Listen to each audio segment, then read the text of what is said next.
여러분, 이스라엘 그러면 뭐가 떠오르십니까? 이스라엘, 그럼 지금 인구가 얼마나 된다고 했어요?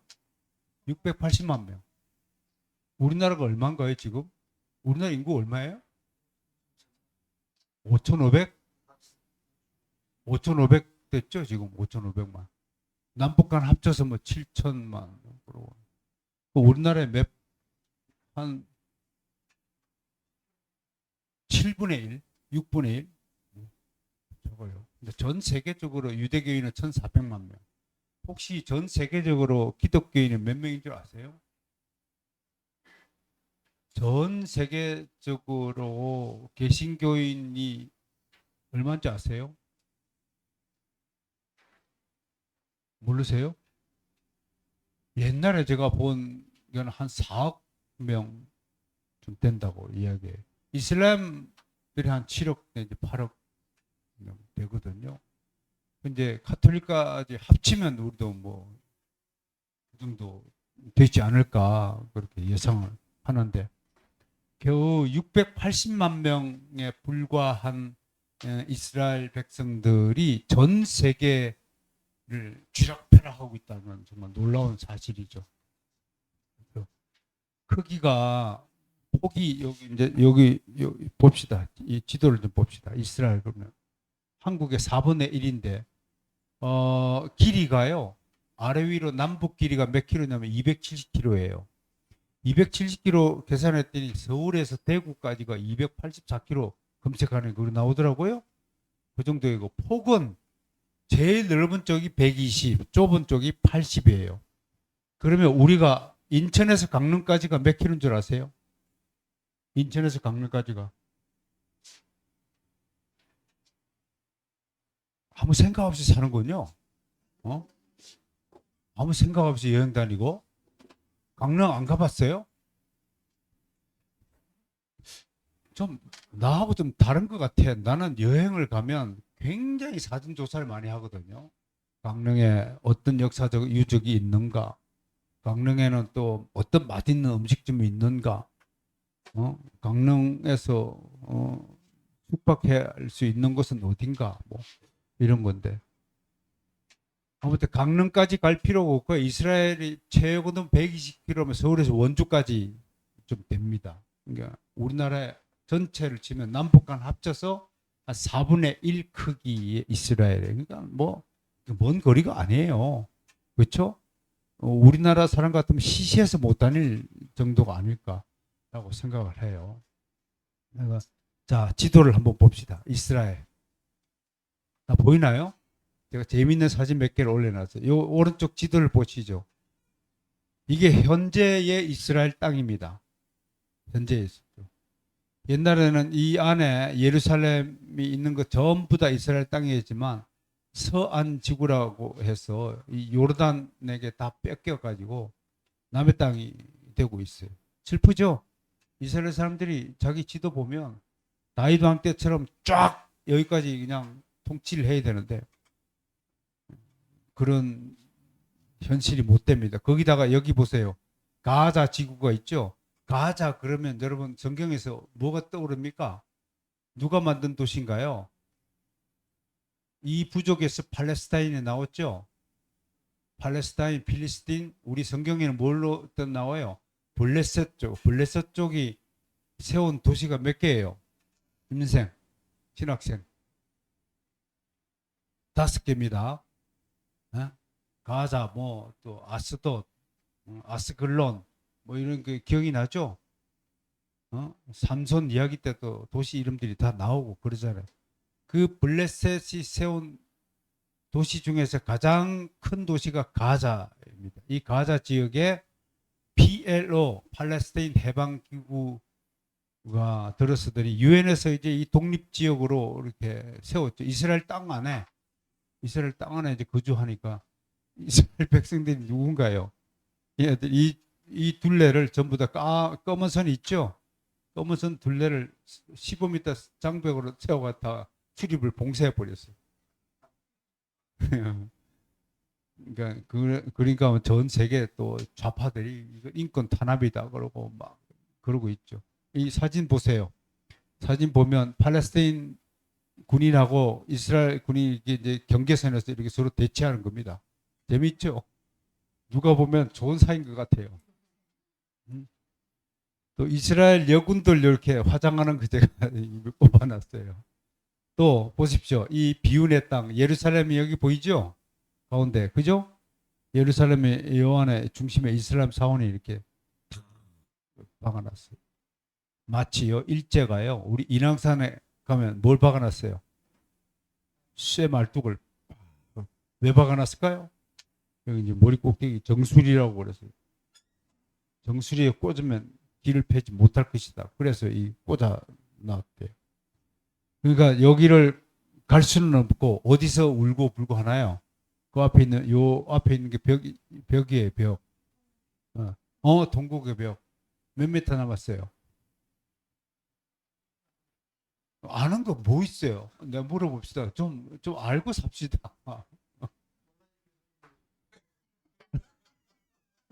나도 안 가르칠래. 집에 가서 동국의 벽이 몇 미터 남았는지 찾아보고 아니 집안에 앉아서 신앙의 진보를 이루기 위해서 뭐 하는 거예요? 요즘에 얼마나 좋아 네이버에 검색하면 다 나와. 심심할 때 다른 거 검색하지 말고 쓸데없이 어떤 연예인이 죽었다 하더라. 그거 왜 찾아봐요? 그리스도인이 집에 앉아서 뭘 해야 돼요? 동국의 병 나오면 메모했다가 또 메모 안 하면 집에 가서 뭘 검색해야지 까먹어요? 어? 까먹으니까 내가 여러분들 사정을 너무 잘 알아. 그러니까 집에 가서 검색해야 될 거 지금 빨리 적어. 동국의 병 검색하기. 그 집에 가서 안 까먹어요. 그래서 개혁파 성도는 항상 백에다가 수첩을 가지고 다녀야 한다. 그 청교도 정신이에요. 여러분들 우리 교회사에서 가장 기록을 많이 남긴 신앙 선조들이 누군가요? 그 청교도들이에요. 우리 청교도 분들에게 선배들에게 배워야 될 점이 그런 점들이에요. 가장 기록하지 않는 그리스도인은 어느 교회 그리스도인가요? 한국 교회 성도들이래요. 그러니까 우리가 가야 할 길이 아직 많이 남았죠. 예? 우리 청교도 선배들 지금도 필라델피아 지역에 가보면 그 청교도들의 자손들이 얼마나 다른 일반 세상 사람들의 자손들과 다른가를 알게 돼요. 정말 바른 신앙 안에서 자란 아이들은 우선 말투나 눈빛, 얼굴 표정, 태도, 행동이 완전히 달라요. 그리고 그들은요 본능적으로 다른 사람이 위험에 처했거나 도움을 요청받을 때 본능적으로 움직여요. 뉴욕에서 그 재미난 유튜버가 옛날에 기억나요. 뉴욕에서 어떤 회장님이요 실험을 해서 거지가 돼가지고 이렇게 이제 돈통을 넣고 100달러짜리를 두 개를 돈통 밑에 딱 끼워놓고 실험을 하는 거예요. 그랬더니 세상 놈들은 서울 뜯다가 하더니 가방으로 딱 숨기더니 200달러를 싹 가지고 도망을 가요. 동전을 땡그랑 하나 던져놓고 대신 가고. 그런데 어떤 청년 한 사람이 와가지고 깨우더니 여기에 돈을 두면 다 가지고 갑니다. 하면서 제가 200달러를 드릴 테니까 이 돈 가지고 좀 정신 좀 차리시고 하시라고. 그렇게 지나가요. 꼭 나를 보는 것 같아. 어? 나는 실제로 그래요. 나는 그런 분들 보면 꼭 지나갈 수가 없더라고요. 마음이 쓰려워서. 여러분들은 안 그런가 봐. 덤덤하시네 다들. 그 알고 보니까 청교도 집안 자녀들아 이야기 유명해요. 여러분들이 신앙의 꼬라지가 어떤 상태냐 여러분들이 자녀들 딱 보면 알아요. 자녀들이 바깥에서 어떻게 말하고 어떻게 행동하는 걸 보면 여러분들이 가정에서 신앙을 어떻게 가르치는가. 사실은 이 강좌는 이제 우리 임동균 선생 한 사람을 위해서 이렇게 하는 거죠. 그죠? 제 강좌는 뭐 1학점밖에 자리 매입을 안 하고 있는데 우리 동성근 팀장이 이렇게 열심히 준비하는 강좌 1학점밖에 안 된대요. 1학점 위해서라도 열심히 해주시고 집에 애들은 어때요? 괜찮아요? 잘 먹고 잘 살아요? 하나님을 잘 먹고 잘 사는 그런 자녀가 되길 바랍니다. 지금 현재 이스라엘 지도를 보면 사방으로 우겨섬을 당하다라는 말이 떠오르죠. 예? 출발 때부터 그랬어요. 좀 이따 이제 쭉 살펴볼 텐데요. 여러분 프린터도 다 가지고 계시죠? 프린터. 오늘 고생 좀 덜 하라고 프린터를 인쇄해서 여러분 나눠 주었습니다. 자, 보십시오. 여기 사방에 위에 레바논, 시리아, 요르단, 이집트 사방으로 중심부에 서한 지구가 다 중심부에 딱 박혀 기둥처럼 새말뚝처럼 박혀 있죠. 옆구리에 가시처럼 블레셋 가자지고 꽂혀 있어요. 이런 민족, 이런 국가 보셨어요? 그러니까 우리나라는 행복한 줄 알아야 돼요. 이 상태에서도 봐요. 전쟁 중에도 화장하잖아요. 이 정도 여유는 있어야죠. 워낙 위험한 환경 속에서 사니까요. 그러니까 이스라엘 백성들이 그 정신력 얼마나 강한가를 우리는 이런 환경 속에서도 좀 느낄 수 있다는 것을 말씀을 드립니다. 다음에 가보죠. 이제 지형을 좀 보겠습니다. 이스라엘 지형 공부할 때는요, 크게 하나, 둘, 셋, 넷, 다섯 지역으로 나눠야 됩니다. 맨 처음에 요쪽으로 있는 거 해안 평야. 이 보입니까? 이 왔다 갔다 하는 게? 안 보여요? 작아가지고 안 보여? 이 화살표 보이냐고요? 안 보여요? 아하, 이 지도를 좀 적게 했구나. 아닌데. 어떻던요? 요 왼쪽 지중해 연안 지역을 해안 평야 지역이라고 그래요. 해안 평야 지역. 그래서 이제 저기 제일 위가 악고에서 가자까지라고 하는데 한 270km 되고요. 혹은 북쪽이 10km, 남쪽이 30km 되는 요 평야 지역이 여기서 이제 그 올리브가 제일 많이 자란다라고 했어요. 평야 지역의 올리브. 그다음에 이 중앙 지역은 산악지대예요. 산악지대. 헤브론에서 이스라엘 평원까지 여기 이스라엘 평원이 여기쯤에 있어요. 요 이스라엘 평원이 해발 500m, 700m 산악지대니까 여기 앞에 있는 우리 북한산에 제일 앞에 있는 것이 원효봉이에요. 원효봉이 정확하게 576m예요. 요 정도 높이에요. 요 정도 높이. 어? 그 뒤가 이제 무슨 봉이에요? 그 뒤가 백운봉, 만경대 뭐 이렇게 올라가요. 그것들이 한 750, 780 높이가 북한산이 되거든요. 그러니까 요 정도의 높이니까 험준한 중앙 뭐 아시아 지역에 비하면 언덕이에요. 불과하죠. 언덕에. 그 정도로 산악지대라 가지고 우리로 보기에는 뭐 언덕쯤 된다라고 말을 할 수 있을 것 같습니다. 최고 높은 산이 해발 1015.6m예요. 우리 한라산이 얼마나 돼요? 1950. 오, 1950. 2000m 가까이. 그러니까 절반이에요, 절반. 한라산 절반까지만 올라가면 돼. 그러니까 험준한 지형이 아니에요. 뭐 산악지대 지형적으로 그렇다고 여러분들 이걸 다 나눠 드릴 테니까요. 참고해 주시기 바라고. 기후는요, 우리랑 좀 달라요. 건기와 우기 딱 두 개밖에 없어요. 건기는 비가 안 온다 이런 말이에요. 마른 날이다 이런 마른 날. 5월 달부터 10월 우리가 거꾸로죠. 우리는 지금 우기잖아요. 우리랑 거꾸로예요. 이스라엘 여행 갈 때는 거꾸로 가면 돼요.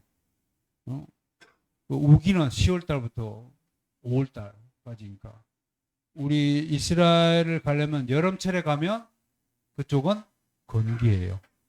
우리는 겨울철에 가면 그쪽은 우기예요. 근데 건기에 가면 굉장히 고생해요.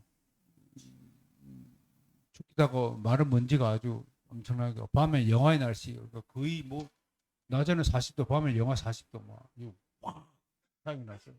한국 사람들 잘못하다간 완전히 감기 걸리고 고생한다고 합니다.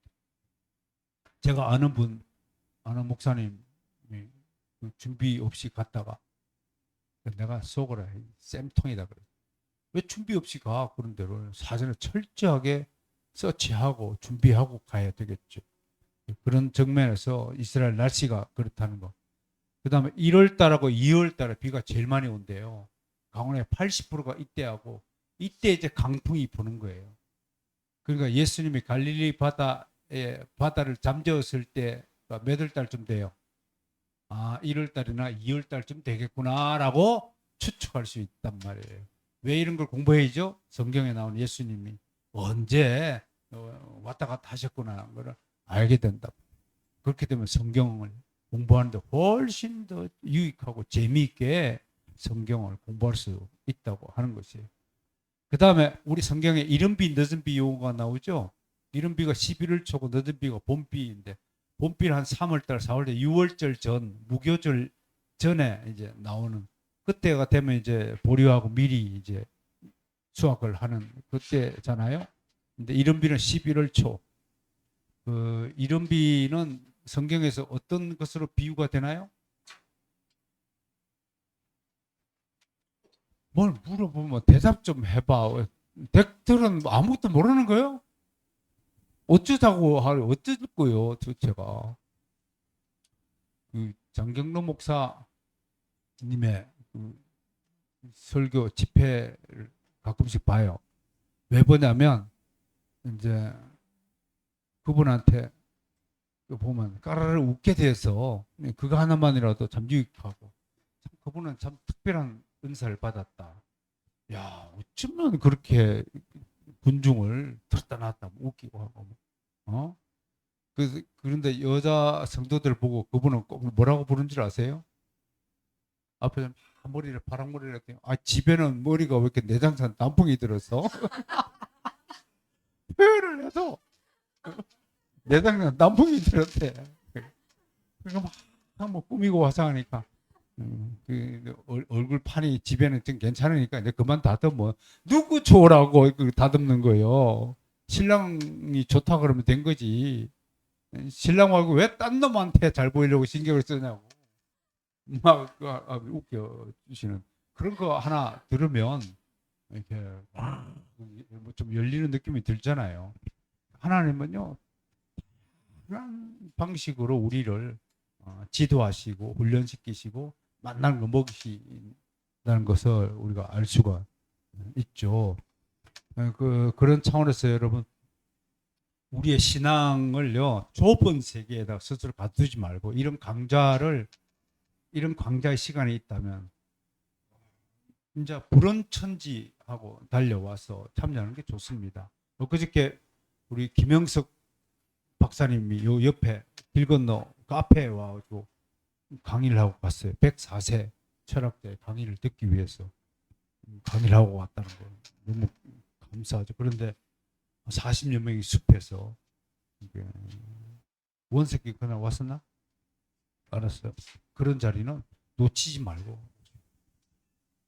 기독일보에 또 김진영 국장께서 오셨구나. 아니 뭐 취재할 것도 없는데 못 알아와. 우리끼리 하는 건데. 이따가 서문강 목사님 강의 때 잘 좀 해주시오. 영감님이 그냥 학수고대하고 하시는데 오늘 저는 그냥 여러분들에게 편안한 자리를 이끌고 이따가 11시부터 12시 반에 있는 서문강 목사님 강의에 많이 좀 집중해 주시기 바랍니다. 자, 계속하죠. 기후가 그렇다고 하고 여러분 그 이스라엘은 눈이 내릴까요 안 내릴까요? 내려요. 성경에 눈에 대한 기사가 어디에 나오죠? 어느 산에 눈이 있어요? 우리말로는 헬몬산 그래 헬몬산. 그게 이제 성경에는 뭐 변화를 받았다고 해서 무슨 산? 변화산 동일시되는데 또 자유주의 신학자들은 변화산하고 헬몬산하고 전혀 관계가 없다. 갈멜산일 것이다고 얘기를 하고 그러는데 우리는 어쩌든지요 여러분 기본적으로 성경이 말하면 그냥 믿고 들읍시다. 딴소리 하지 마시고 어쨌든 눈 내리는 그곳에서 여러분 예수님이 마태복음 16장에 이런 얘기가 나오죠. 예수님이 갑자기 제자들을 향해서 사람들이 인자를 누구라 하더냐 들어는 세례 요한이라 하고 들어는 엘리야라 하고 뭐 그럽디다. 너희는 나를 누구라고 생각하느냐고 물었던 장소가 그 부분이다. 왜냐하면 그 헬몬산 밑에 이제 가이사라 빌립보라는 도시가 있는데 헤롯 빌립 왕이 로마 황제인 가이사라 그때 헤롯 빌립 왕이 가이사라 로마 황제가 누구죠? 누구예요? 티투스 황제 시절에 그 황제를 기념하기 위해서 기념탑을 세웠어요. 그 탑이 높이가 뭐냐면 27m에 달하는데 묘하게도 평양 그 김일성 동상이 높이가 27m래요. 왜 27m인지는 제가 아직도 파악을 못했습니다. 궁금해 죽겠어 사실은. 근데 아무도 아는 사람이 없어. 한국 교회에서는 아무도 이 사실을 아는 사람이 없고 알려고도 노력하는 사람이 아무도 없어. 나밖에 없어. 아직 답을 못했어요. 그래서 여러분들은 무슨 목사님은 왜 그 쓸데없는 데 관심을 기울이냐고 하겠지만 어떻게 해? 궁금한 건 궁금한 건데. 그래서 여러분들 참 편타. 궁금한 것도 없고 살아가니 얼마나 편할까라고 부러워. 여러분들이 어떨 때는. 나는 그것 때문에 잠을 못 자. 어떨 때는 잠이 안 와. 왜 입침했다. 왜 김일성이는 똑같이 뛰었을까? 아무튼 그 로마 황제의 신상 앞에서 예수님이 너희가 로마 황제를 섬길 것인가 나를 섬길 것인가 질문했단 말이에요. 그때 베드로가 눈치 빠른 베드로가 저희가 누구를 섬기려니까 주님만이 우리의 그리스도예요. 주님만이 우리 하나님의 아들은 이제 메시아입니다 하니까 예수님이 너무 감격해가지고 바요나 시모나 네가 정말로 복이 있도다. 너 위에 이것 위에 하는데 로마 가톨릭이 베드로라고 해석해가지고 이 반석 위에 네가 지금 고백한 그 신앙 고백 위에 내가 내 교회를 세우리라. 음부의 권세가 너희를 차지하지 못하리라 라고 얘기했단 말이에요. 그런 과정들을 이런 배경 지식을 통해서 보면 참 좋겠다. 농업 보면 포도가 제일 유명하죠.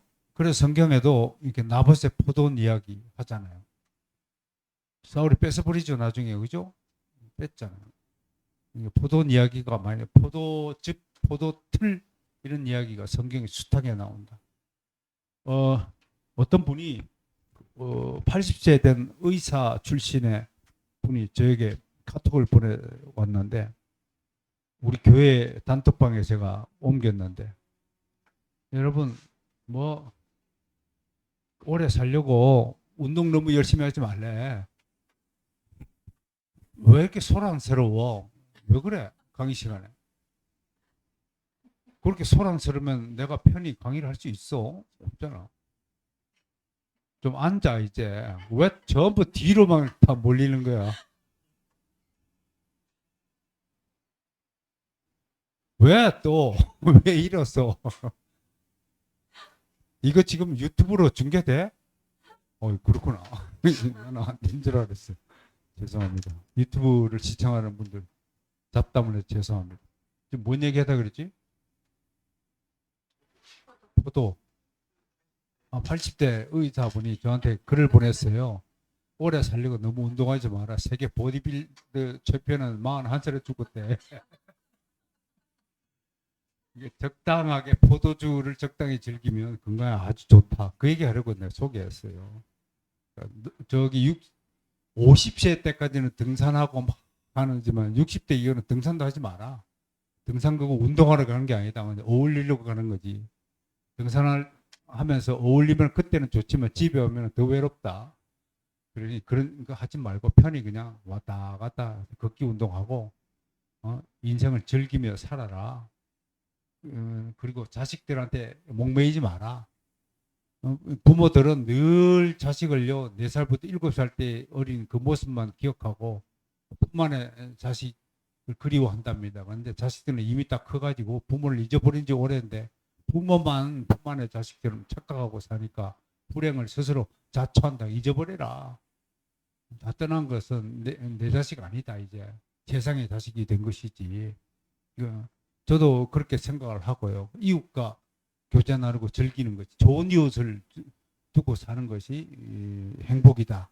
그러니까 난 그렇게 생각해요. 여러분, 저도 이제 뭐 65세를 넘어서 금방 이제 늙어 갈 터인데, 여러분 생각해 보세요.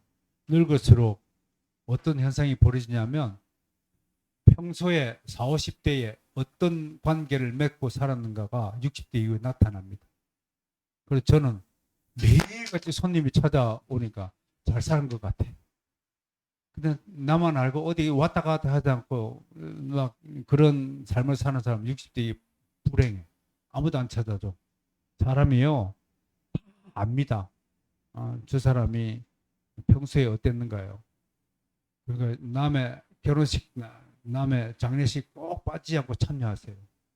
사람들 다 기억합니다. 그런데 빠지면 여기 머릿속에 장례식 빠진 놈, 그게 편말이 딱 돼가지고 왔다 갔다 하는. 그러니까 뭐 부잣집 정성집에 개가 죽으면 뭐 사람이 북적대고, 또 뭐예요? 정성이 죽으면 개미새끼가 한 마리. 왜 정성이 한 번도 다른 사람의 그 경조사에 참석하지 않았거든요. 외로운 거예요. 명심들 하세요. 진짜로. 사랑은, 어떤 분이 뭐 거창하게 얘기하는데 저는 늘 사랑은 무엇이냐 그러면 세 가지로 답변합니다. 참고 삼아 적으세요. 좀 돌아서면 까먹을 사람들이 좀 적어도, 사랑은 안부 전화하는 거다. 안부 인사하는 거다. 부모님 맨날 사랑한다고 하지 말고 자주 찾아뵀어요. 저기 우리 저 이대훈 기자 있지만 부산에 자주 내려가요. 내가 보니까 또 장인 장모 김포에 사는데 자주 찾아가는 거 보고 내가 속으로 뭇뭇해요. 효자구나. 아버님 장로님이 크리스천 투데이에 계속 칼럼을 연재하잖아요. 훌륭한 장로님 아버님을 두고 저런 좋은 기자가 탄생하니까 너무 감사하죠. 그렇다고 김진영 기자가 뭐 불효자다 이런 건 아닙니다. 김 기자 오해하지 말기를. 오늘 잘 왔어. 내가 마중 사줄게. 사랑은 안부 인사하는 거다. 자주 안부하는 거예요. 우리 김진영 기자가 소식이 좀 뜸해 사실은. 잘 안 해 연락을. 자주 하면 좋을 텐데. 그럼 서로 사랑이 두터워지고 하는 거죠. 두 번째는요, 왔다 갔다 하는 거예요. 사랑은 왔다 갔다 하는 거예요.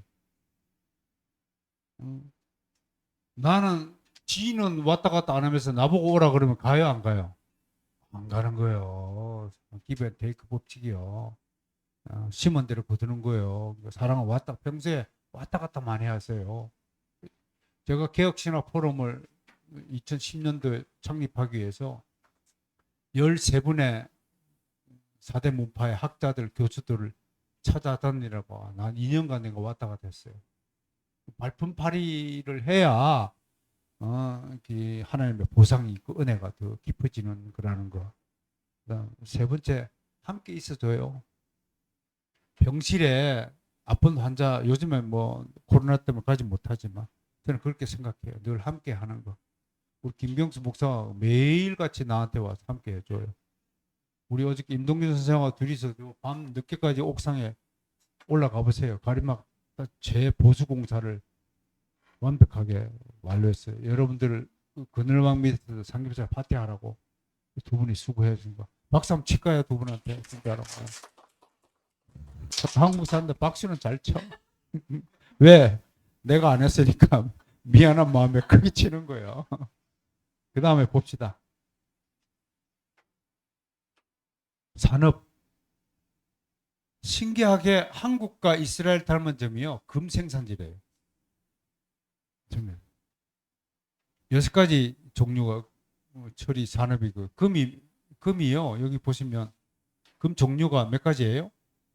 7가지 종류고. 사실은 한때는 이스라엘에서는 금보다 은이 더 훨씬 더 귀하게 취급받았어요. 왜?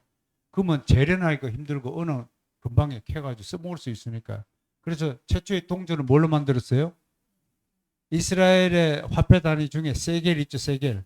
그게 이제 은으로 만든 있는데 그 1세겔이 몇 g인가요? 11.3g. 11.3g이 우리나라 100원짜리 동전 무게 같다는 거예요. 이런 것들을 좀 상식적으로 알아두시면 좋겠다. 그 중에서 오빌의 금이 제일 비싸다고 해요. 오빌. 그다음 하윌라. 우리 성경에 나오죠. 하윌라 지역 에덴 동산에서 하윌라에서부터 강이 흐르고 있다는 거. 이제 기억이 나죠. 예. 이렇게 이제 배경 지식을 가지고 성경을 공부해 주시기 바랍니다. 토기장 이야기 나오고요. 그 다음에 이제 이스라엘 출발 지점 그냥 지도를 한번 봅시다. 이게 중요한 게 아니니까요, 사실은. 여기 보세요. 아까도 얘기했지만 우겨쌈을 당하더라. 이 가나안 지역은 출발 때부터 4대 문명지가 어딘가요? 메소포타미아 문명. 그죠? 메소포타미아 와이죠, 빨간 글자로. 그죠? 이게 왔다 갔다 하고 이게 안 되지? 표시가 없지. 마우스를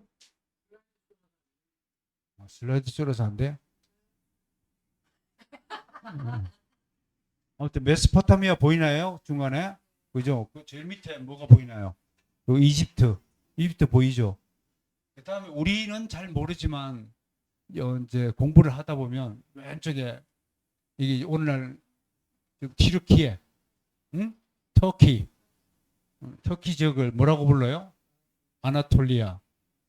왜 아나톨리아에 대해서 우리 고고학자들이 관심을 유물 유적이 엄청나게 많아요. 사실은요, 특히 사도 바울의 흔적들, 사도 요한의 흔적들이 수없이 많아야 되는데 한 개도 찾지 못한 이유가 뭘까요? 찾지 못한 이유가 뭘까요? 이슬람 지역이 싸그리 다 없어서 파괴 다 했어요. 그래도 에베소 교회에 기둥은 남았죠. 어떤 고고학자가 이거는 역사 유적이기 때문에 없애면 안 된다고 강력하게 투쟁해서 몇 개의 교회가 남았다고 합니다. 요한계시록에 몇 개의 교회가 등장하나요? 7개의 교회가. 7개의 교회가 다 남았냐면 그 중에 2개밖에 안 남았다. 빌라델비아 교회와 에베소 교회 2개밖에 안 남았다라고 이야기하. 그런 그 아나톨리아.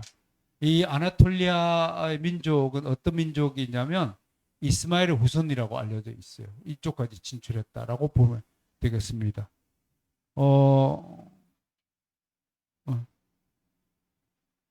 콕케이스고요. 자, 그 다음에 제일 오른쪽에 보면 이쪽에 보면 이게 뭔가요? 엘람. 엘람 그러면 뭐가 떠올라요? 노아의 세 아들, 큰 아들 이름이 누군가요? 셈이죠. 에? 셈. 셈의 큰 아들 이름이 뭔가요? 그 덱들은 그 기억을 안 하기로 작정했어? 엘람이잖아. 엘람. 둘째 아들은 아수르. 아수르 제국이 어떻게 나왔냐면 다 그 셈족에서 나왔어요. 셋째 아들 이름이 뭐예요? 야, 이 심각하네 이거. 창세기를 안 해요. 저 읽으면 따라서 합시다. 나는 돌대가리. 아르박삽. 넷째 아들이 이수목자 넷째 아들 룻. 다섯째 아들은 아람. 다 성경에 등장하는 이름들이죠. 그 다 셈족이에요. 셈족. 함의 아들은 몇 명이에요? 몇 명이 손가락 가르쳐야 돼요. 그 다음에 야베스 아들은 아이고 큰일 났네. 그 이제 엘람과 근데 수메르라는 단어가 뭐냐면 셈의 아람어가 수메르예요. 정말 수메르 지역을 우리가 살펴봐야 될 것은 이 엘람 지역에서 갈대우르가 이 지역이 있죠, 그죠? 그렇죠. 그러면 아브람의 계통은 어느 계통이냐면 여기는 엘람 지역이지만 나중에 엘람 지역을 아수르가 정복해요. 그래서 아수르 제국을 만든단 말이에요. 근데 아수르가 정복하기 전에 아카드 제국이라는 게 있어요. 그게 바로 셋째 아들 아르박삭이 세우신 정권을 아르박삭 정권, 아카드 정권이라는 거예요. 그 아르박삭 정권 우르 왕조를 만든 장본인들이 셋째 아들이에요. 그 셋째 아들에서 아브라함이 나왔어요. 그러면 수메르는 누구냐라고 하면 엘람이나 아수르나 다른 셈의 아들에서 유래되었을 것이다 라고 추정을 하는 거예요. 그래서 수메르와 셈은 같은 언어다라고 얘기하고, 수메르를 왜 우리가 꼭 알아야 되냐면 최초의 우리가 쐐기 문자라고 그래. 쐐기 문자가 무슨 뜻인가요? 어? 주요. 쐐기 문자, 그럼 그 갑골 문자는 무슨 뜻이에요? 뼈에 새기고, 쐐기는 어디다가요? 흙이나 돌, 흙벽에다가 이렇게 칼 끝이 뾰족한 걸로 이렇게 긁어놨다. 그런 뜻인데, 신기하게 이 수메르 지역에서 최초의 쐐기 문자가 발굴이 됐어요. 어디 고고학자들이 찾아낸 거예요. 특히 성경 고고학자, 그럼 한 사람만 기억합시다. 성경 고고학자. 그럼 올브라이트. 그분이요, 기독교회의 유적지를 발굴하는데 혁혁한 공로를 세우신 분이에요. 그분이 발굴 때문에 여리고성이 발굴 나와가지고, 그 전까지는 자유주의자들이 여리고성은 다 전설 속의 도시다, 아이성도 전설 속의 도시다라고 얘기했는데, 이분의 영국의 이 올브라이트 고고학 팀들이 거의 뭐 30년, 40년 헌신한 결과 이스라엘 이잡듯이 뒤져가 되는데, 여리고성 제일 밑바닥에 경청부를 7단청을 발굴했잖아요. 안 놀라워요? 아무튼 수메르가 놀랍고요. 우리는 언어학자들은 수메르어를 한자의 기원이라고 말해요. 특히 이 쐐기 문자, 갑골 문자, 상형 문자 등에서 놀라운 사실은 성경의 창세기에 관한 이야기들이 그림과 그 문자로 기록이 되어 있다는 겁니다. 그래서 신기하게 대표적으로 한 800몇 자를 우리가 개발하여서 성경 속의 한자들 이런 책으로 이렇게 엮어낼 수 있는데, 그런 책들 읽어보면 정말 흥미로운 점이 많고, 우리나라 학자들은 전혀 관심이 없는데 한자에 대해서 오히려 미국의 학자들이 한자에 대해서 그렇게 관심을 쏟고 있고, 그 다행스럽게 대한민국 신학자 중에서 한문을 전공한 신학자가 드디어 나타났습니다. 그 이름을 뭐 플러스 초이라고 합니다. 웃지도 않아. 썰렁한 격이었네. 여러분, 왜 에덴 동산의 밭전자의 네모 안에 네 강이 흐른다는 것이 표시가 됐을까요? 그게 원래는요, 중국 아이들 한족들이 밭전자로 둔갑시켰지만 원래는 세상전자입니다. 그리고 하나님의 말씀 구자를요, 입 구자로, 우리 인간의 입 구자로 변형시켰어요. 축소시켰어요. 그 말씀 구자입니다. 참, 이거 한자 특강하면 우리 학생들이 아무렇지게 재미가 나는데, 남자 보세요.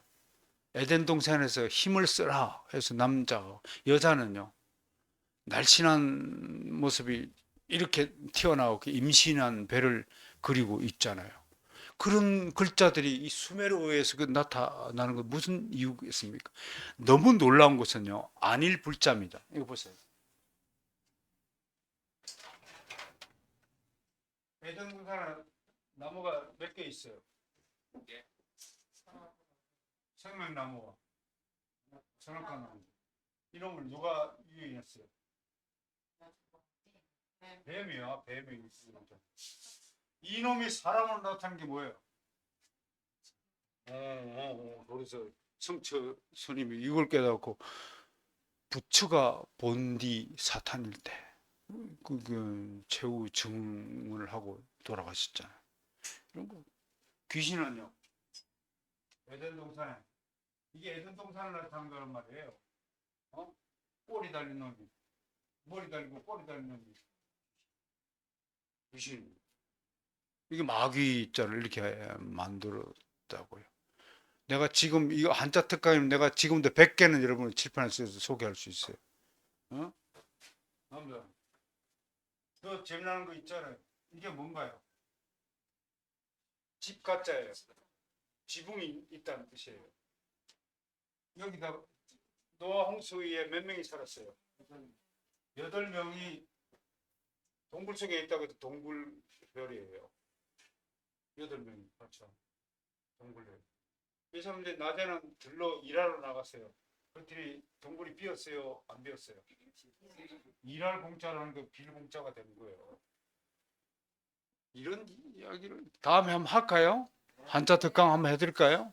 다음 한번 합시다. 그러면 내가 본격적으로 성경적 근거 이야기와 한자가 왜 맞아 떨어지는가를 예, 성경 한문학과를 내가 새로 기독교 한문학과를 새로 하나 창설하든지 그래서 여러분들 자녀들에게 한문을 재밌게 가르칠 수 있는 것들을 좀 소개하고 싶어요.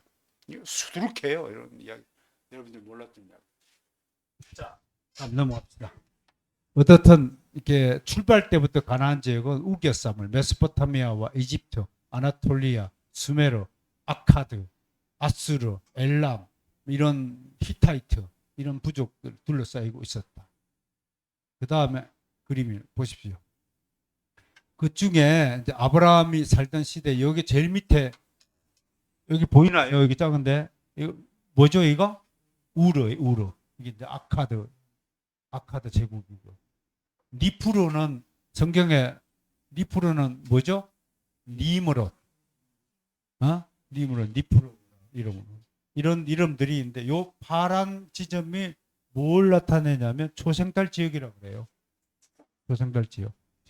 그러니까 이 초생달 지역이 어디까지 이어져 있어요? 갈릴리 북쪽까지 이어져 있단 말이에요.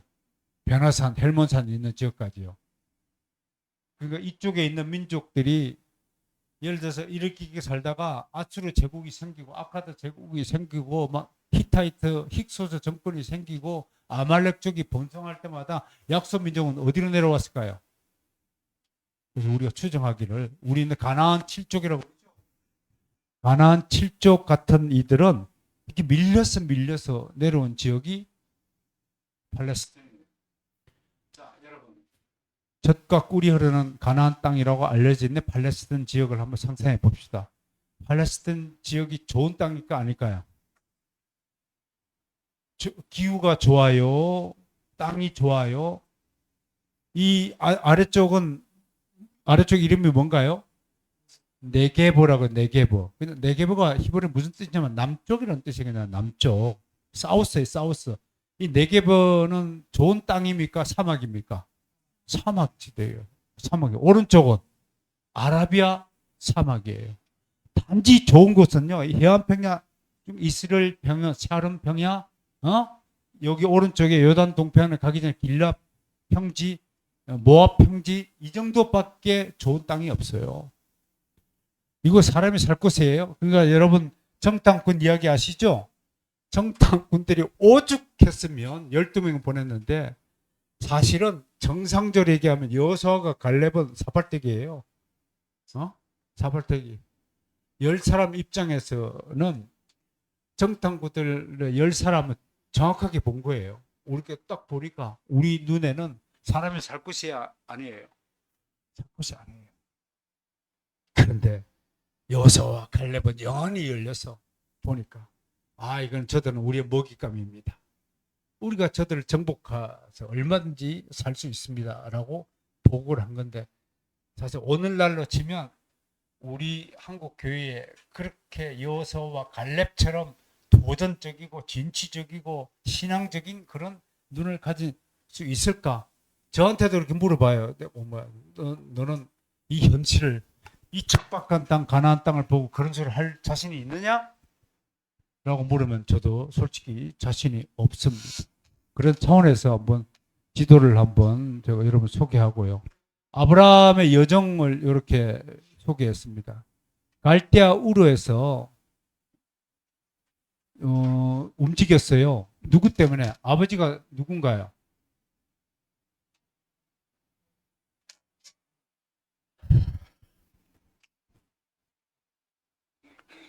여러분들 개혁파 성도 맞죠? 마스터스를 사랑하죠? 예? 좀 그 성경에 대한 지식은 좀 갖추고 삽시다. 아브라함 아버지 이름이 뭐예요? 데라, 데라, 테라, 데라. 데라가 왜 우르를 떠나서 하란에 정착했나요? 왜 그랬을까요? 그때는 벌써 우르 왕조가 붕괴되니까 살 수가 없는 거예요. 그 전쟁 난민으로 떠난 거예요. 여러분, 우리 성경은 이 배경, 주전 2500년에서 2000년 사이에 있었던 이 메소포타미아 지역의 전쟁 이야기들, 부족 간의 투쟁, 싸움 이야기들, 이동 경로들을 싸그리 무시하고 그냥 아브라함부터 출발하지만 신학을 하는 입장에 있어서는 아브라함이 왜 우르를 떠날 수밖에 없었는가 질문을 던져야 하고 그런 질문에 대해서 좀 서치를 해서 그래서 인류사를 들여다보고 고고학적인 측면을 들여다보고 세계 역사를 공부하는 거거든요. 그래서 데라와 이동에는 우르 왕조의 몰락과 깊은 연관이 있다. 우리는 그렇게 이야기를 한 겁니다. 임능선 선생 잘 들으세요? 역사 예. 이 모두가 임 선생 한 사람을 위해서 준비한 거라고요. 마스터스 아카데미의 정말 위대한 신학생이니까 그 점은 명심하고 들으셔야 돼요. 그래 가다가 어디서 멈추나요? 어디서 멈춰요? 목사님 어디 왜 거기서 왔다 갔다 하십니까? 제 방에 있든지 여기 자리가 있는데요. 자리 공목사 자리 좀 마련해 드려요.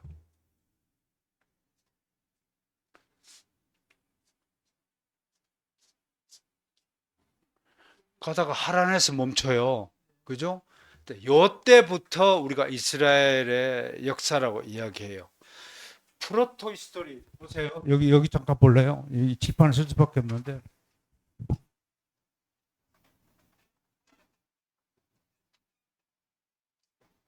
그냥 히스토리가 있고 프로토 히스토리가 있는데 이거 역사 이전의 시대를 말해요. 그러니까 자유주의 저쪽 애들은 자꾸 이스라엘의 아브라함 이전의 역사, 즉 크게요. 우리가 이 역사를 구분할 때 3000년 이전과 이후를 나눠요. 왜 이렇게 나누냐면 3000년 이후부터 이제 철기 시대라고 그래요. 이 이전에는 석기 및 청동기 시대라고 이야기해요. 이거 갖고는 뭐 무기를 만들 수 없잖아요. 철기 시대가 도래하면서 드디어 전쟁의 역사가 시작이 되는 거란 말이에요. 그러니까 이때부터 2000년 사이에 이 메소포타미아 지역, 이 인근 지역은 엄청난 변화가 있다. 수많은 부족이 일어났다. 엘람족이 집권했다가, 뭐 아수르족이 집권했다가, 아르박삭이 했다가, 룬만 저쪽으로 아프리카로 가버리고 엘람 그런 변동이 있단 말이에요. 그런데 특별한 것은 이스라엘은 2000년을 기준으로 아브라함부터 역사를 이야기한단 말이에요. 아브라함부터. 그러니까 이게 맞아요, 안 맞아요? 세상적인 역사. 세상은 BC 3000년을 기준으로 이야기하는데 우리 성경의 역사는 뭐부터 시작해요? 아브라함부터 출발하는 거예요. 이스라엘의 사람들에게 아브라함 이전의 역사에 대해서 물으면 성질내요. 그딴 거를 우리가 왜 알아야 됩니까? 그게 현재 유대인들의 자존심이에요. 우리는 모든 세계 역사는 아브라함부터 출발한다고 하는데 그것도 올바른 교육이 아니에요. 선 프로토 히스토리가 분명히 존재하는데 자유주의 사람들은 프로토 히스토리를 거의 전설 설화로 취급해요. 그러니까 뭐예요? 심지어 존 브라이트 같은 자유주의 학자는 아브라함, 이삭, 야곱 이 세 족장의 시대가 215년에 걸쳐서 이루어지는데요. 이 215년의 역사마저도 전설이요 설화라고 얘기해요. 프로토 히스토리를 취급해버려요.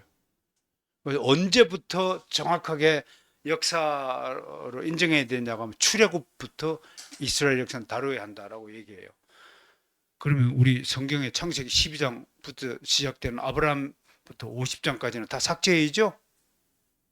삭제해야죠? 뭐 대답을 좀 해봐. 말도 안 하고 그럴까? 삭제할 수 없잖아요. 하나님 계시를. 그러니까 여러분 아까 모두에 처음 시작할 때 이 책들을 자유주의 책들을 제가 열 몇 권을 소개하면서 여러분들 안내한 것 중에 하나가 책을 선별해서 공부할 때도요. 그 저자가 어떤 신학적 배경을 가지고 있는가를 먼저 살피는 것이 매우 중요합니다. 목사라고 다 같은 목사 아니고요. 교회라고 다 같은 교회 아니고요. 신학자라고 다 같은 신학자 아닙니다. 특히 요즘 같은 세대는 신천지 이제에도 신학자가 나타나기 시작했답니다. 신천지 신학자래요. 자기가요. 학교 이름이 뭐더라? 들었는데. 편지가 왔어. 여기 책 한 거라고. 그래서 한번 책 있으면 우리한테도 와서 특강을 좀 할 수 있겠냐고. 내가 특강 가면 이제 이대웅이나 김진영 기자가 할 때 최다음 교수 드디어 타락하다 저것들이 저렇게 기사를 낼 거란 말이지. 맞지? 그지? 그래야 되잖아. 고발해야지. 그건 여러분들이 의문데 내가 타락하면 내가 타락했다고 고발해야지. 근거도 없이 고발하면 이제 죽어. 이제 그거는 이제 안 되는 거지. 뭐 격담이지만 저도 이제 저널리스트 출신이니까 저런 이제 저널리스트 업계에 종사하는 후배들 보면 참 마음이 짠하죠. 그냥 일반인들 보는 거하고 좀 달라요, 사실은. 우리 언론인들의 가지고 있는 그또 유대감, 동질감 이런 것이 있거든요. 저들은 이제 아는지 모르는지 모르겠지만 요즘 젊은 후배들은 뭐 선배를 모르더라고요. 옛날에는 아니 언론계 입장에서는 저기 이대용 김진영이한테 내가 대선배죠. 숨소리도 못 지었어요 진짜. 이규태 논설위원이 이 복도에 지나가잖아요. 그럼 다 움직이지 않고 가만히 벽에 붙었어요. 이게. 괜히 무서워. 숨소리도 쉴 수 없을 만큼. 왜 그 엄청난 지식의 그 무게감, 어? 그 고결함, 엄청나죠. 그 짧은 이제 이규태 칼럼 맨날 쓰고 그랬잖아요. 그죠? 그 비서가 4명이 있어요. 받아 적는 비서가 있어요. 나도 좀 그랬으면 좋겠어. 나는 독수리 타법이 돼갖고 책을 쓰고 싶은 내용이 많은데 이게 오타가 너무 많이 나서 짜증이 나는데 내 거는 이제 딱 지나가다가 이제 불러주면 탁 펴요. 교일 교정 2사람이 붙어가지고 마지막에 감수까지. 그 마지막 비서는 이제 대학교 다니는 조교에서 채용을 해가지고 맞춤법 국어 국문학과 출신을 딱 해가지고 그런데 한 번은요 뭐 신문에 실리는 글들도 마찬가지지만 제가 뭐 우리 학교 교수들 논문이나 책들을 한번 쫙 수거해갖고 읽어본 적이 있어요. 근데 참 너무 위대합니다. 오타 전문가들이고 탈 맞춤법 전문가들이고 그리고 더 놀라운 것은 그렇게 오타, 띄어쓰기, 맞춤법 안 적혀도 전혀 개의치 않아. 그래서 위대한 믿음의 선생들이야. 내가 그렇게 봤어요. 오죽했으면 그 국어 국문학도들이 기독교 단체 항의 성명서를 전달했어요. 내가 한기총에 갔더니 그런 일이 있었다고 하더라고요. 왜? 제발 왜 당신들 기독교 사람들이 왜 한글을 파괴하느냐? 어? 왜 자꾸 하시옵소서 그런 구분문법에도 없는 극존칭을 남발하느냐 뭐 이런 것도 시작해가지고 아무튼 그런 얘기를 나눈다는 거. 자 하란까지 왔어요. 하란까지 온 것은 원래는 아브라함이 두 번 소명을 받죠. 첫 번째는 갈라디아서에서는 우르에서 부름을 받았다고 한 번 더 했어요. 근데 그건 사도 바울의 신학적 입장이 되겠죠. 진짜로 소명을 받은 것은 어딘가요? 여기 보면 여기 어디에? 하란. 하란은 데라의 아들이죠. 아브라함과 또 아브라함 형제가 셋이잖아요. 어? 그 하란의 아들이 롯이잖아요. 그래서 그 아들 이름을 기념을 해서 데라가 여기서 죽었다는 건데, 실제로 데라 하우스가 여기 지금 하란 지역에 가면 데라 하우스 기념석이 서 있어요. 진짜인지 아닌지는 알 수 없지만 그 역사적 기념을 하고 있다는 거. 하란에서 두 번째 부름을 받고, 그러니까 여기 옮겨서 몇 년 거주하냐면 계산해 보면 아브라함이 약 15년 거주한다고 그래요. 15년 뒤에 다시 나이 75세 때가 돼서 아브라함 장례식 다 아버지 데라 장례식을 다 치르고 정리정돈하고 누구랑 함께 옵니까? 아브라함, 롯, 사라, 그 다음에 늙은 종 엘iezer 만 이름이 등장하죠, 그죠? 그렇다고 해서 딱 네 사람만 왔다 그렇게 얘기하면 안 돼. 많은 가축을 데리고 왔어요. 많은 가축을 하란에서 가나안 땅에 머문 곳이 어딘가요? 세겜, 헤브론 이런 쪽에 정착하잖아요. 그러니까 여기서부터 여기까지 몇 킬로예요? 1280킬로 거리를 가축을 몰고 오면 사람도 지치는데 이 네 사람이 그 많은 가축들을 이끌고 온다는 것이 상상할 수 있습니까? 상상할 수 없잖아요. 그러니까 많은 종들이 있을 것입니다. 자, 아브라함이 나중에 조카 롯이 붙잡혀서 아람 연합군에게 포로가 돼서 다 되찾아오는 장면 때 몇 명 군사를 이끌고 가요? 318명. 그 318명은 어디서 얻은 거예요? 그 묻잖아 내가 지금. 하란에서 데리고 와 족속들입니다. 또 318명을 어디서 얻었을까요? 부자니까. 그러니까 당시에요. 다른 기록에 의하면 이런 이제 배경 지식이 여러분 성경 공부하는데 도움이 되기 위해서 안내하는 거예요. 당시에 아브라함이 뭐예요? 그 흉년을 피해서 어느 지역으로 가요? 어느 지역으로 가냐고? 애굽으로 가가지고 애굽에 무슨 족이 살고 있어요? 힉소스족과 히브리족이 미리 와서 살고 있는 거예요. 거기서 애굽 왕이 바로가 미안하니까 뭘 붙여줬어요? 애굽의 가축 몰이 전문가들을 붙여줬다 이렇게 이야기하는 사람이 있어요. 그 사람들이 아까도 출애굽할 때 좀 이따 출애굽 될지 모르겠는데 출애굽할 때 여러분들은 이스라엘 백성만 나왔을 거다 하는데 그 역사를 보면 그 출애굽 백성 안에는 힉소스족도 있고 히브리족도 있고 뭐 이집트족도 있고 룻의 자손도 있고 또 아람족도 있고 아말렉족도 있고 여러 족속들이 이렇게 함께 혼합되어 있었다는 것이 존 브라이트라는 자유주의 역사학자를 비롯한 저쪽 사람들이 이야기란 말이에요. 자, 그러면 그래서 출애굽할 때 가나안 땅에 실제로 그 모세를 따라서 들어간 사람은 2, 3천 명에 불과할 것이다. 이런 주장들을 펼 수 있는 근거가 이런 데 있는 거라고요. 그러니까 아브라함이 318명이 되면 여러분들 성경 공부할 때 좀 제발 이 318명을 어디서 얻었을까? 이런 좀 질문을 던지면서 성경 공부를 좀 해주길 바래요.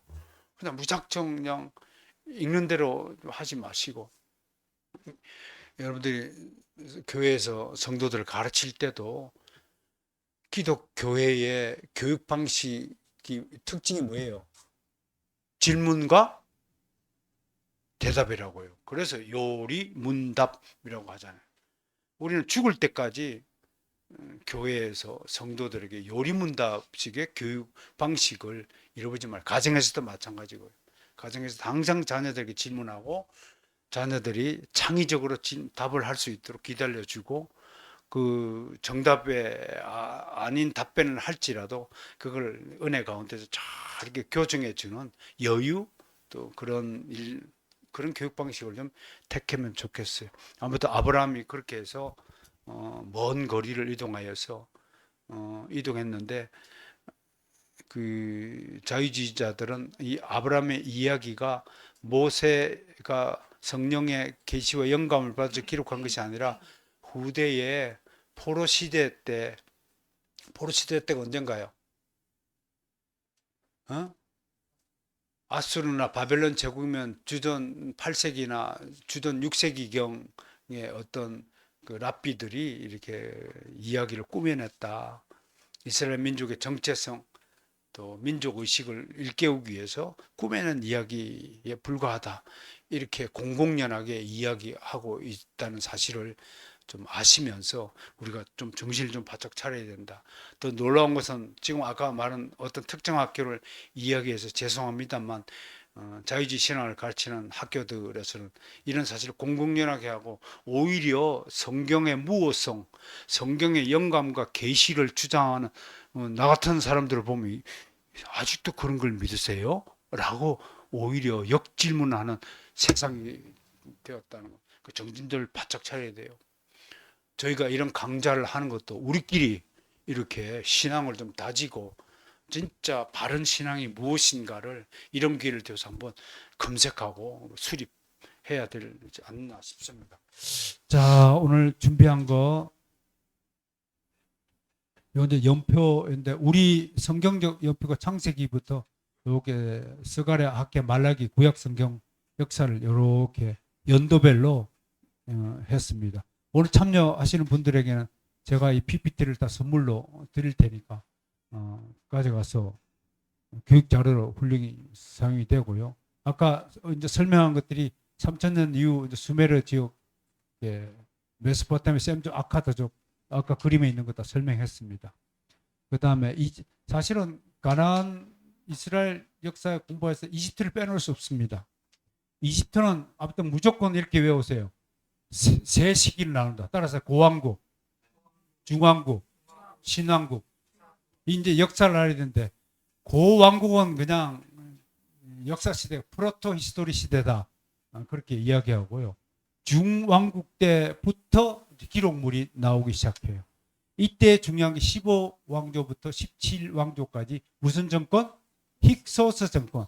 힉소스 그러면 무슨 족속일까요? 우리는 이 서부 셈족계에 속한 서북쪽에 있는 셈족계다. 그렇게 우리가 설명을 합니다. 그러니까 히브리인들과 함께 잘 지낼 수밖에 없죠. 같은 형제니까요. 그 다음에 18왕조부터 신왕조라고 합니다. 이때부터 순수 애국인에 의한 국가가 시대가 열립니다. 이때 이 힉소스 정권을 추방하고 애굽에다가 신왕국을 건설한 장본인이 바로 아흐모세입니다. 이 아흐모세 딸이 누군가요? 성경에 모세를 물에서 건져 올린 공주 이름, 공주님 아흐모세 딸이란 말이에요. 그러니까 주전 15세기 이게 이제 정통 역사예요. 정통 히스토리라는 것을 아셔야 되고 18, 19왕조가 힉소스 정권 때고 이때 바로 19왕조를 요셉이 맡았다. 그렇게 17왕조, 16왕조나 17왕조 때 요셉이 총리로 있었다라고 이야기하고요. 그래서 아흐모세 때 시대 때 성경은 이 왕을 요셉을 알지 못하는 왕으로 소개하고 있다. 그게 신왕국이라는 거. 그러니까 이집트의 진짜 피라미드 시대는 이 신왕국 시대 때부터 있었다라고 이야기합니다. 그 다음에 이런 기록들이 어디 있냐면 이게 텐인데 탱이 됐냐? 텐엘 아마른 서신, 그 다음에 세티 1세, 그 다음에 람세스 2세, 람세스 3세 이런 비문들에서 가나안 지역의 이름들이 수두룩하게 등장하니까 이 가나안 지역에 살았던 인물들과 지명들이 사실일 것이다라고 우리가 할 수 있습니다. 뭐 힉소스 시대 유물들을 이렇게 제가 소개해놨고요.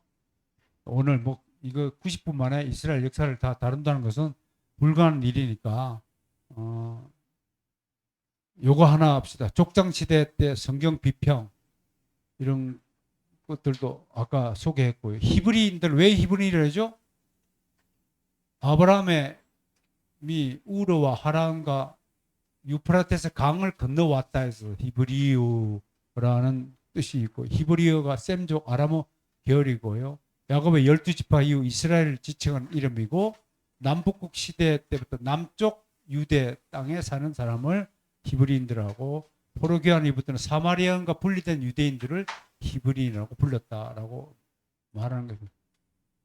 족장시대 결론 아까 올브라이트 소개했습니다. 그 다음에 밀러와 헤이스 유명하신 우리 쪽 학자들입니다.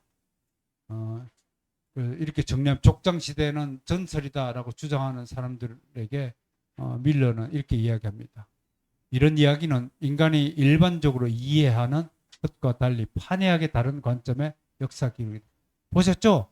세상 인류는 3000년을 기준으로 왔다 갔다 구분하고 신석기 시대냐 뭐 중석기 시대냐 이렇게 따지지만 이스라엘은 아브라함 이전과 아브라함 이후로 시대를 크게 구분한다.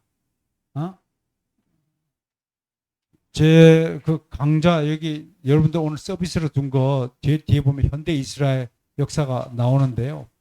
그러니까 그런 것들을 알기 위해서는 이스라엘 역사를 어디서부터 출발해야 되느냐라는 문제를 해결했으면 좋겠습니다. 자, 프린트 제일 뒤에 오늘 마지막으로 나머지는 뭐 성경에 딱 나오는 이야기고요. 그 6페이지 봅시다. 6페이지. 예수 그리스도가 8번에 있죠. 예수 그리스도의 출현 다 성경에 있는 이야기고, 여러분들이 잘 모르는 이야기가 이제 바로 9번부터입니다. 예수 그리스도가 끝나고요.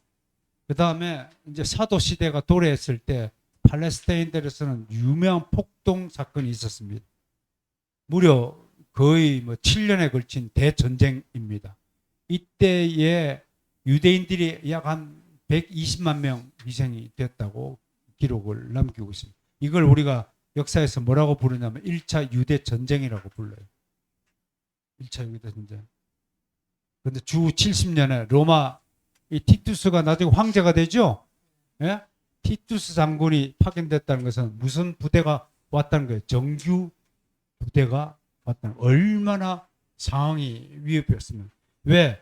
유대 지역의 반란을 잠재우지 못하면 도미노 현상처럼 다른 지역에 우후죽순처럼 반란이 일어날 것이 뻔했기 때문에 강력하게 진압할 필요가 있었단 말이에요. 그래서 티투스 장군을 파견해가지고 전후 처리 한번 보실래요?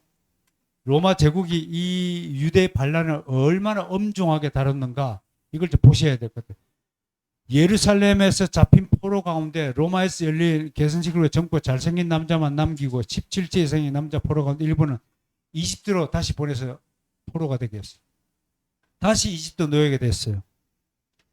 대부분의 포로는 노예로서 각 속주에 선물로 보여주거나, 특히 여자들은요 완전히 종타서가 되고, 남자들은 검투서 갖다 줬어요. 그 검투서의 기운이 여기서 나타나요.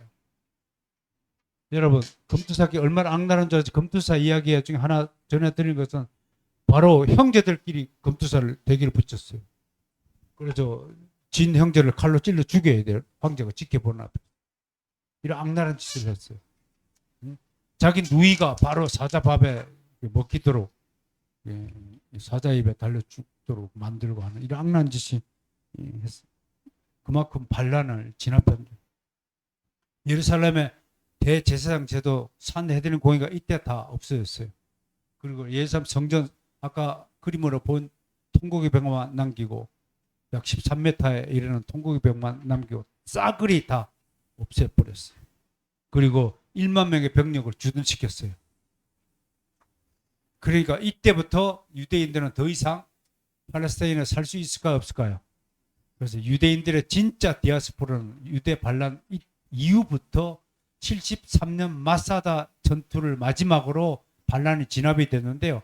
70년부터 대거 디아스포라가 되고 그 디아스포라 된 사람들이 유럽이나 독일이나 오스트리아나 뭐 프랑스나 이주해 가지고 그들이 그 프랑스에서 위그너가 되고 그 프랑스의 위그너가 또 탄압을 받아가지고 도미노 현상처럼 받아간다 영국이나 받아간다 네덜란드 북쪽인 네덜란드로 가가지고 새로운 청교도 문화를 낳고 그 청교도가 북미 대륙을 이주해 가지고 엄청난 기독교의 발전을 이루게 되는 일이었단 말이에요. 그러니까 하나님 보세요. 티투스 로마 장군의 티투스 장군을 하여금 예루살렘을 확 부셔버리니까 폭탄이 예루살렘에 땅 떨어진 거 사람들이 쫙 퍼졌어요. 유대인 입장에서는 미안하지만 엄청난 불행이었지만 기독교 복음의 역사에서는 하나님의 로마의 티투스 장군을 폭탄을 투하하고 디아스포라 시키면서 그 디아스포라 된 백성으로 말미암아 기독교 복음이 전 세계로 가게 되고 그래서 사도 바울이 전도 여행을 떠날 때 이미 각 지역에 가정교회가 세워지고 회당이 세워지고 하는 거란 말이에요. 오늘 우리의 이 작은 학습들이 우리에게는 이 시간 이 하나에 불과하겠지만 하나님의 구속의 섭리사 하나님의 경륜에 따르면 우리의 이런 작은 모임과 발걸음들이 하나님의 구속 역사의 어느 한 페이지에 기록이 돼서 도대체 우리의 모임을 통해서 어떤 영향이 나타날 걸 기대하신다면 얼마나 좋을까 싶습니다. 오늘은 여기까지 하죠. 나머지는 뭐 자료를 통해서 참고해 주시고 제가 일부러 프린트를 선물로 들으셨으니까 7월 달에는 휴강을 하겠습니다. 7월 달 8월 달 마지막 주 네 번째 주 토요일 날 7차 강론 시간에 만나 뵙고 이제 곧이어서 서문관 목사님 할 텐데 5분만 시간 주겠습니다. 5분 동안 쉬었다가 바로 2차 강의에 들어가겠습니다. 감사합니다.